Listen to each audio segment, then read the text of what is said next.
Nanone twongere tubasuhuze kandi tubahe ikaze bakunzi bacu ba Deep News TV, twizere ko mumeze neza cyane mu bice byose muherereyemo bigiye bitandukanye. Mu nkundi rero tugaruke kuri iyi nkuru ikomeje kugenda igarukwaho n'ibitangazamakuru bigiye bitandukanye, aho Sam Karenzi umuyobozi wa radio SKFM kuri ubu ngubu yibasiye umusifuzi wasifuye umukino wahuje APR FC ndetse na Kiyovu Sport, aho yavuze ko yari nk'ikihebe gifite ifirimbi. Ibyo rero byose turaje tugende tubirebera hamwe ku byatangajwe n'uyu munyamakuru wa SKFM. Ese kubera iki yabivuze, byagenze gute?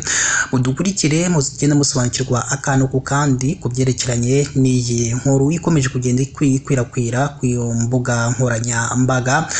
Ni umunyamakuru wa siporo kuri SKFM Sam Karenzi yavuze ko umusifuzi Twagirumukiza Abdul Karim wayoboye umukino wa APR FC yanganyijemo na Kiyovu Sport igitego 1-1 ku wa gatandatu yari nk'ikihebe gifite ifirimbi. Karenzi kandi yabigarutseho mu kiganiro urukiko rw'ikirenga cya SKFM kuri uyu wa mbere tariki ya 16 Gashyantare 2026 ubwo bagarukaga kuri uyu mukino w'umunsi wa 20 wa Rwanda Premier League. Abanyamakuru b'iyi radio bavuze ko bagiye kugaruka ku muntu ushinzwe umutekano ku kibuga wasagariye abanyamakuru. Sam Karenzi ahita avuga ati va kuri ibyo, ndashaka ko duhera ku muntu bita Abdul Twagirumukiza.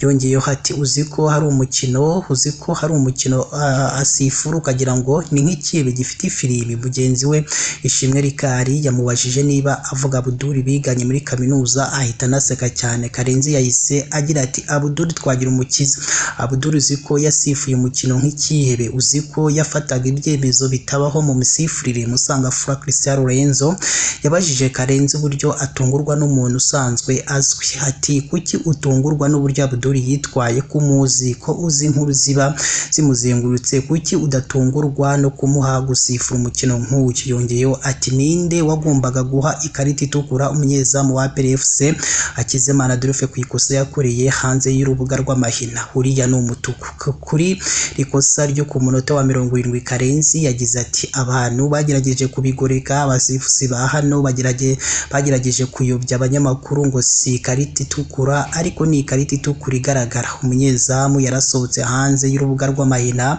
niwe wari umukinnyi wa nyuma kuko nta wundi wari uhari. Abasifuzi bose nabajije hano bambwiraga ibintu nkumva simbyumva neza, utari umunyarwanda nayihaye yambwiye bitandukanye. Twagirumukiza avugwa kuba ari umukunzi wa APR FC. Karenzi yongeyeho ati uziko Abdul yanga kurangiza umukino abishaka stade yose byayicanze ukabura ntacyo bimubwiye. Lorenzo yahise agira ati minota 6 yavuye muri minota 12.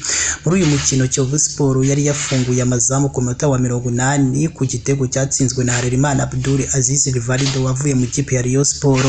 Denis Omedika yishyuriye APR FC ku ishoti rikomeye yatereye inyuma y'urubuga rw'amahina ku munota wa mbere w'inyongera. Umusifuzi wa kane Murindangabo Moyize yari yerekanye iminota 6 y'inyongera, ariko umukino warangiye hamaze gukinwa iminota 9. Twagirumukiza Abdul Karim usanzwe yari umusifuzi mpuzamahanga wa FIFA kuva mu mwaka wa 2013. Bakunzi bacu rero ba Deep News TV, mu nkunde dusoreze hano n'iyi nkuru ikomeje kugenda igarukwaho n'abantu benshi cyane bagiye batandukanye. Duhe igitekerezo, yishima, kitugira inama y'ibyo tugomba guhindura mu makuru ndetse n'ibiganiro tugenda dutambutsa no kuri Deep News TV. Mukomeze mugire ibihe byiza.